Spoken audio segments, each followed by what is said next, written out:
Hello, welcome to 10 at 10. My name is Michael Ramage. I'm the director of the Cyber Education and Research Center here at Murray State University, and welcome to 10 at 10. 10 at 10 is brought to you through a partnership between Murray State University, Grow West, the Technology Council of West Kentucky, KY Innovation, and our local partner, Sprocket Innovation in Paducah, and the Kentucky Innovation Station in Madisonville. So this is episode 162, and we are looking at news of the last few weeks and what is it that we can learn? What is it that we should take away? Again, I never want to say that these are the most important stories of the last 2 weeks because they're probably not.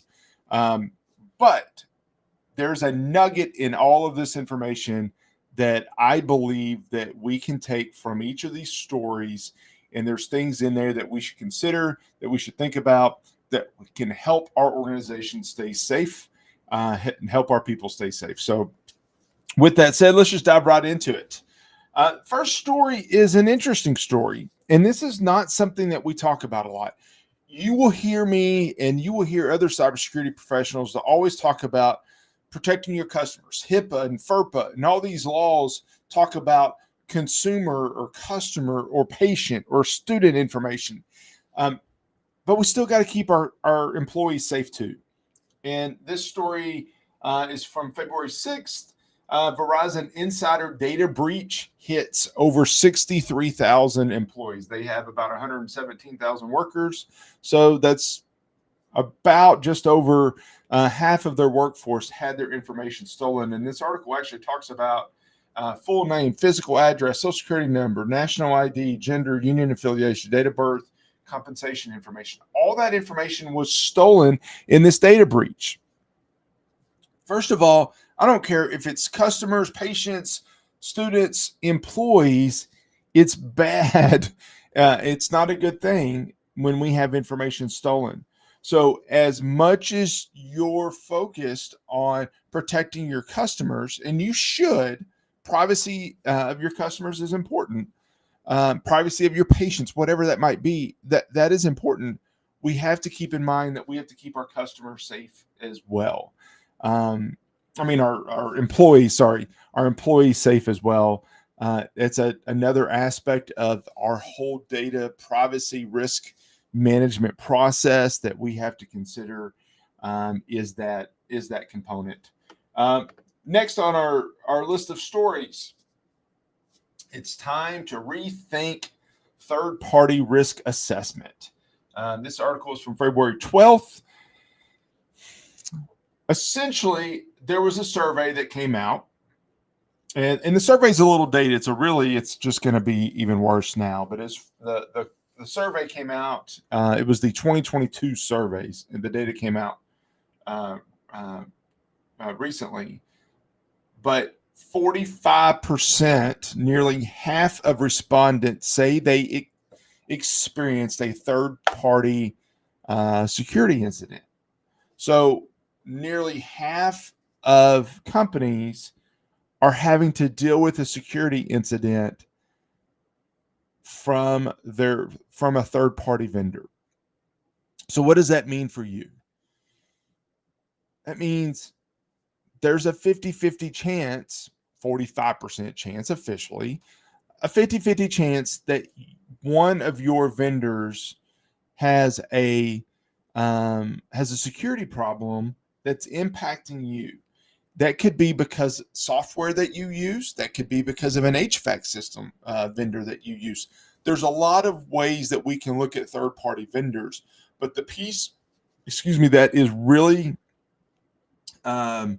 we've been seeing a lot of late is software breaches, because you're trusting the software vendors that they wrote secure code. That is something the White House has taken a look at in some of their recent actions. There's a lot to be focused on from a security standpoint with software and third-party IT services that we use. So be very mindful of that. Be very careful of that. And that's something I want you to keep in the forefront of your mind. The next two stories, I'm going to kind of click through at the same time because they're similar things. And And what this is talking about, this was actually from Valentine's Day, from February 14th. Visibility, alarm fatigue, top remediation concerns in cloud security. This other one, the real threat to cybersecurity isn't cybercrime, it's burnout. And let me talk about this in a couple of different ways. Every employer ever has to deal with burnout with their employees. I read an article not relating to security about Apple having to deal with that as well, and how they get creative with that. Burnout, fatigue is a real thing.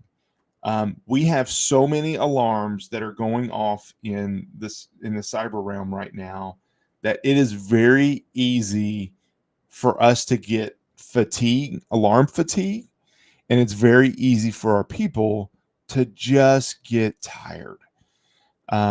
So I look at this and I think about this. This is talking about more of the cybersecurity professionals, but I think about this from a couple of different perspectives.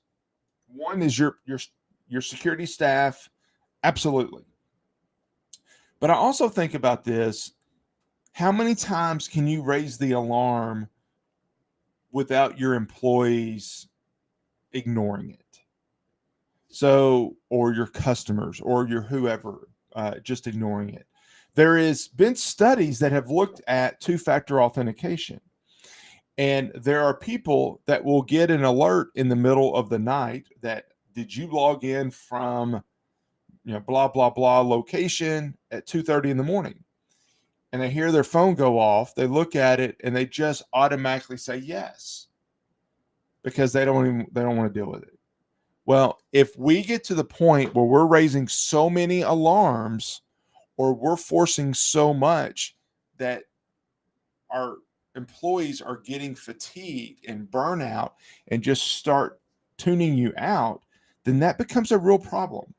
So I want you to take away two things from this. First of all, if you're a security professional, find ways to avoid burnout. If you're a business professional, a business owner, a support person that can help alleviate some of the employee burnout or the staffing burnout, then absolutely do that.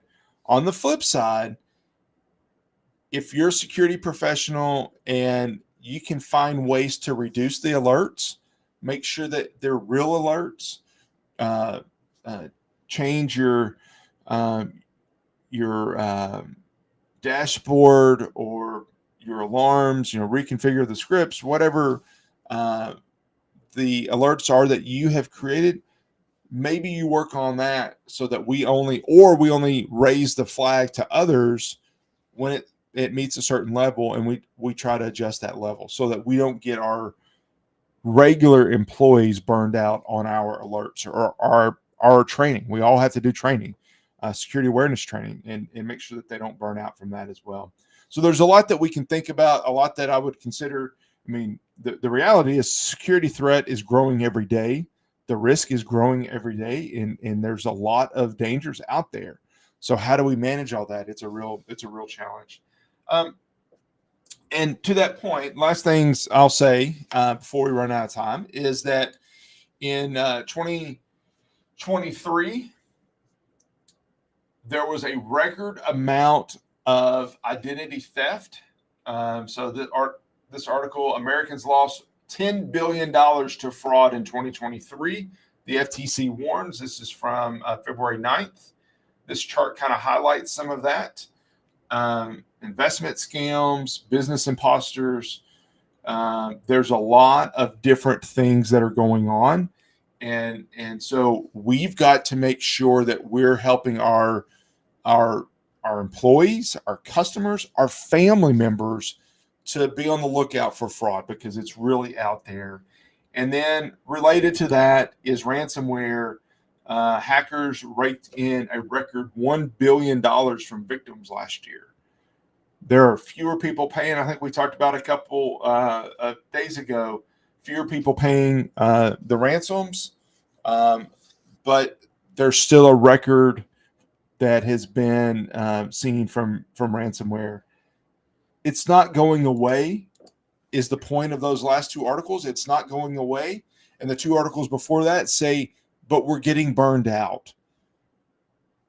It's a long-term battle that we have to face.